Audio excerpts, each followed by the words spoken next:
Well, it's been a while since I posted a video on this channel, and I'm trying to remember how to use the camera. I was kind of panicking. I thought maybe I had let the batteries go for so long since they're LiPo that they would have died their not used death, but I was able to get them to come back, and I've got my 120 some plus minutes left. So what we're doing today is, still got a frame here, was if you haven't been to WoodMaxx's site and looked at the DC 1260s recently, they've changed. Now it's a triple belt setup as opposed to the old two belts like I'm going to show you here, but they've changed up the belts. Now they are made in, I don't know if you can see this or not, then the little made in Germany. So, and they've changed up. There's no longer the idler wheel in there to, break the back of it.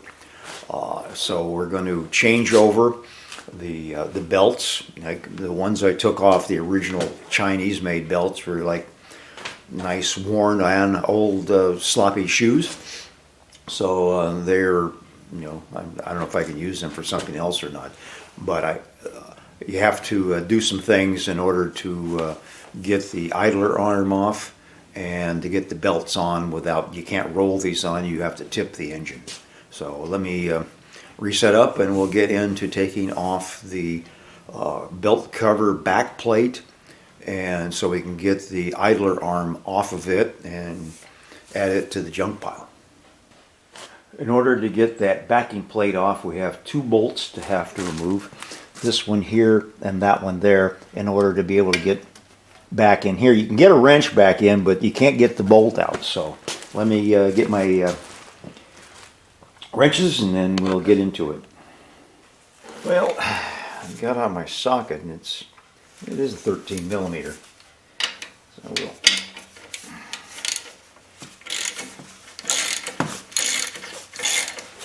I was thinking I have to mark this, but it's pretty obvious as to where it needs to line up and get clearance on both sides up here and clearance down here. I've already taken off the spring, so let's back out. Okay. And this one here is a nut. So I'm assuming that it is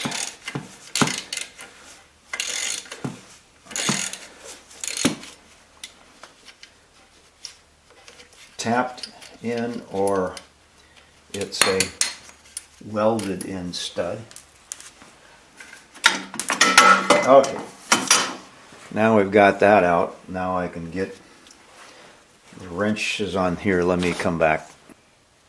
This guy here, the locking nut's 17.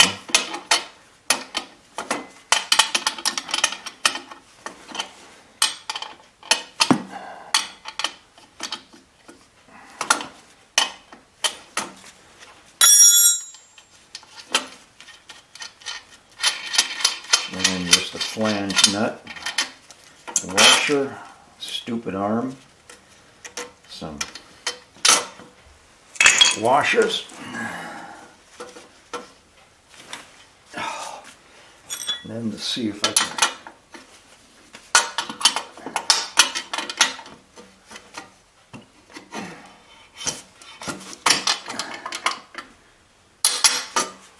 there's something about that. Let me come back so I don't waste time. I don't think it may be threaded on. It was what I thought it was. It's threaded on, I'm assuming. Looks like maybe it's just a... It's coming off with the twists. Yeah, it is threaded.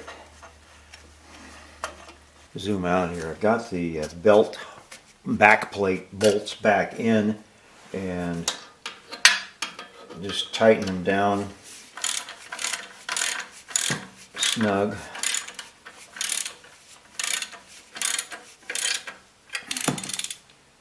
And tap it around so it looks centered.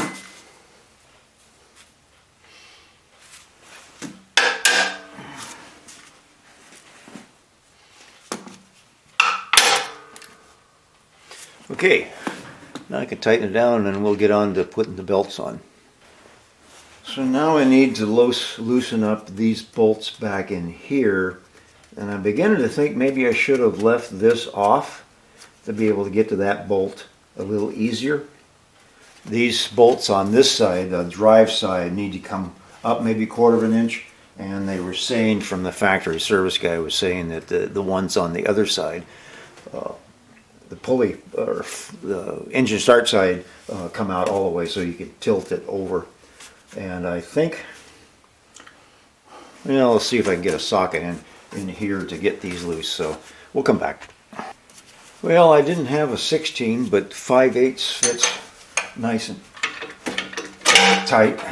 So, and I did have to take this plate loose in order to get to this nut a little easier.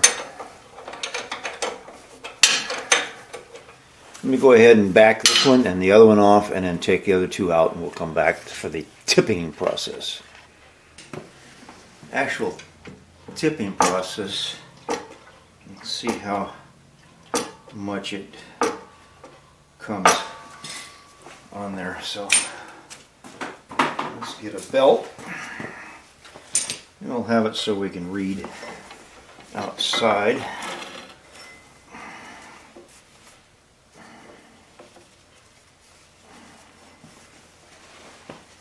And then tip. I'm going to have to figure out maybe to, I might be able to take out these bolts completely on this side. The motor seems steady enough that I'm not going to drop it, so we'll try that.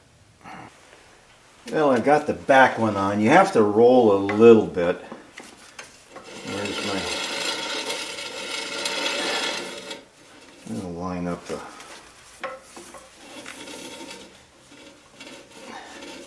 This one's going to go a little easier.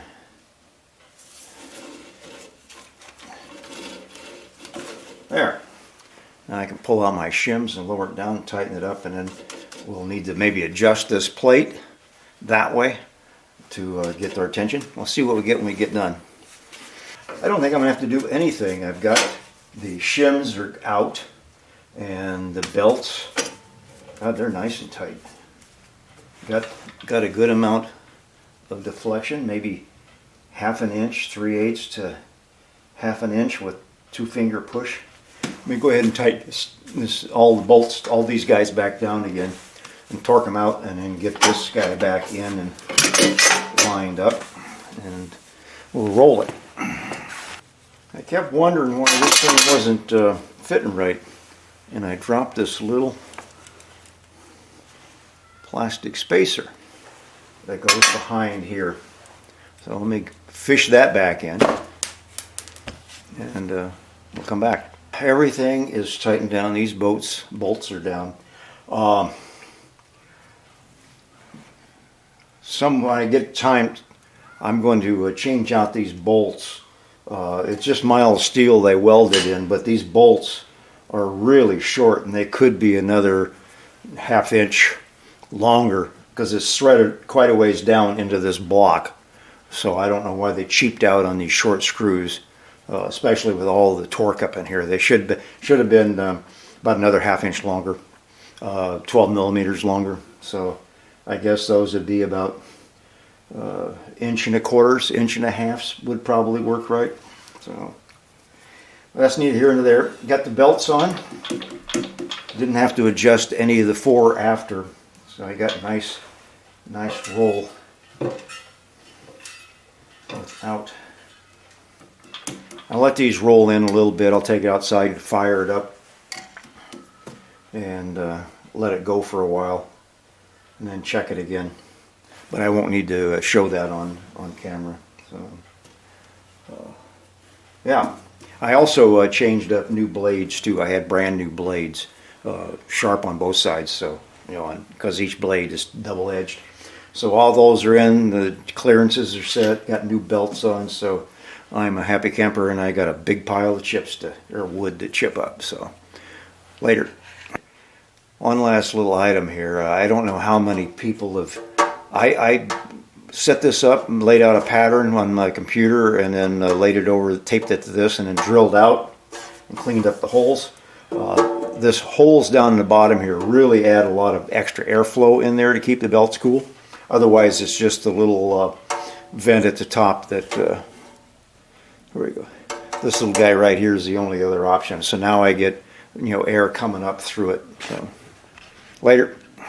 I'm going to have to yell over this thing. I've been letting it run for about 10 minutes now. I'll go ahead and let it run a little bit more, but you can see how the belts, you know, are behaving really nicely. In fact, when I started it up on idle, the clutch hadn't caught yet, so it took a few RPM increases to get it to where the clutch would engage and then start rolling the drum. But yeah, I'm kind of impressed with these new belts.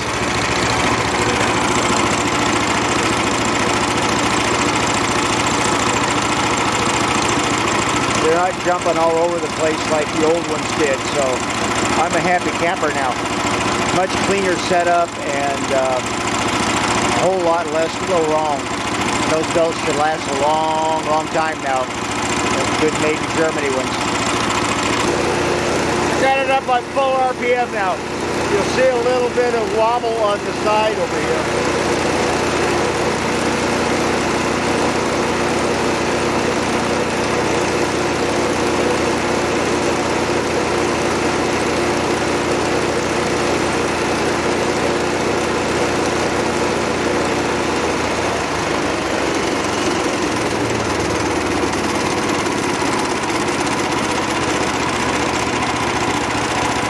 That's the end of this.